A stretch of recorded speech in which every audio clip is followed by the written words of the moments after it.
My name is Sister Norma Rocklage. I am an alumna from the class of 1960. My first reaction when I heard that we were going to try to have a football team was not very happy, and for two reasons. First of all, we've always been financially fragile, and our sports teams actually had the lowest budget for many, many years of any of the other universities in our conference.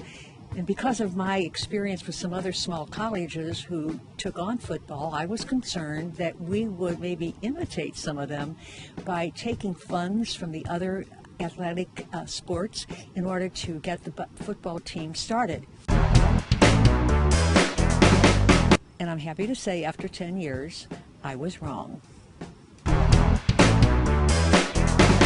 What I love so much about football and the other teams are really the students. I feel the students are the reason why we exist. I love sharing their joys and sometimes sharing their sorrows, and so it's one way that I can get in contact with them since I don't teach anymore except for one class, and it just gives me a lot of gratitude and a lot of excitement to see their excitement, their efforts, their willingness to grow as a team, and hopefully always to succeed.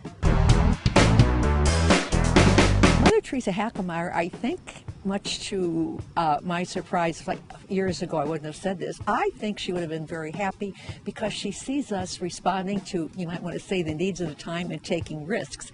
I'm not sure many people know this, that she came over at the age of 24 to form a community, to found a community to teach. And so I think she just would get excited over the fact that we're taking risks, so to speak, and that we're doing everything to create a spirit of moving forward and having the courage to venture. And I don't use that phrase lightly, but having the courage to venture into new programs, academic, sports-wise, service-wise, just to enable the world to become a better place. And so I think she'd be excited.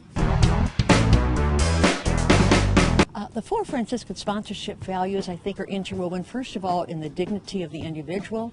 I think that the coaches try very hard to take each student where they are, each player where they are, and help them to become all that they can be. As far as responsible stewardship, certainly it is to take care of what we give them in order to play, but also responsible stewardship means to recognize your giftedness and to use your giftedness the best you can to become who you can become. And so they become not only good players, but they also become good men, good sportsmen, persons who really want to really reach out to other people. The reconciliation is to, number one, accept the mistakes they make, accept the mistakes that their teammates make, and also be able to respond with good sportsmanship to other teams. And finally, peace and justice. I think that, again, is being concerned for those who are less fortunate.